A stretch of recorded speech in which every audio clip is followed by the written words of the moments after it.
पिताजी रहे, उनके मन में कहीं से ये भाव थे, क्रांति के भाव थे कि एक भाई का नाम भगत सिंह और एक का नाम चंद्रशेखर, दोनों देश के हीरो, आज़ादी के हीरो दोनों। भगत सिंह भी और चंद्रशेखर भी। वो तो आज़ादी के हीरो थे जिनकी बात आप कर रहे हैं, शहीद आजम हो, पंडित चंद्रशेखर आज़ाद हो।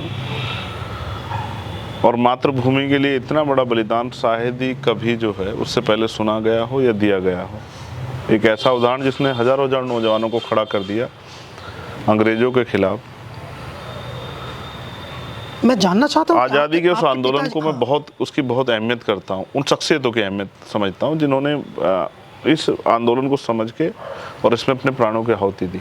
पिताजी ने आपका नाम क्यों रखा, आपके भाई का नाम और आपका नाम? वो भी प्रेरणा पाती थी उनसे। हाँ, तो ये उनके मन में इस बात की इच्छा रही होगी कि शोषित वर्गों में भी कोई ऐसा जन्मे, जो उस समय जिस तरह की गुलामी थी जो उसके खिलाफ लड़े।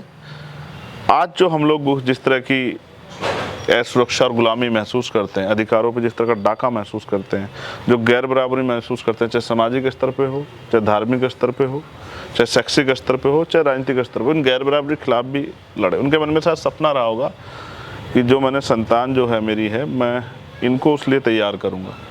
और मैंने आपसे कहा कि मुझे अपने नाम का मतलब शायद इस संघर्ष के बाद समझ आया कि ये नाम कितना बड़ा है। लेकिन मेरे फादर ने मुझे, जब मैं इस आंदोलन में भी उस तरह से नहीं आया था पूर्णकालिक, तो मेरे फादर ने मुझे बात कही बार बार। अब मुझे नहीं पता एक पिता होने के नाते गुरु किस तरह से समझाता, लेकिन वो मुझे शायद समझा रहे थे। उन्होंने मुझसे कहा कि भाई आप भी विदेश चले जाओगे पढ़ने के लिए, वहाँ सेटल भी हो जाओगे, शादी भी और तमाम तरह की चीज़ें, लेकिन पता नहीं इस समाज के लिए कोई कुछ करना नहीं चाहता। सब लोग अपने तक व्यक्तिगत सीमित हैं, खुद अपना परिवार, अपने बच्चे और खाना और पीना।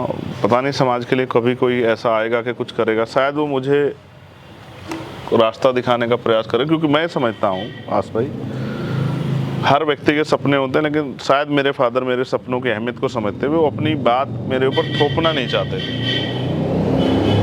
ऐसा होता ना कि वो कहें कि भाई आप ये काम कर लो, मैं चाहता हूँ, लेकिन वो मुझे शायद धीरे धीरे बीमार रहते मुझे रास्ता दिखा रहे थे कि अगर मैं उस बारे में सोचूं, उस बारे में सोचूं।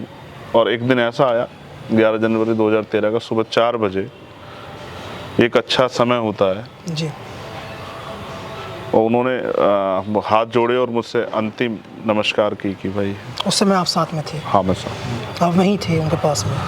2:30 बजे मुझसे बड़े वाले भाई और सिस्टर, उन्होंने मुझे उठाया। हम लोग सब लोग वहीं हॉस्पिटल में रहते थे इमरजेंसी में, तो कभी वो जागते थे मैं सो जाता था, कभी वो सोते थे मैं जागता था। अक्सर सारा काम मैं ही देखता था।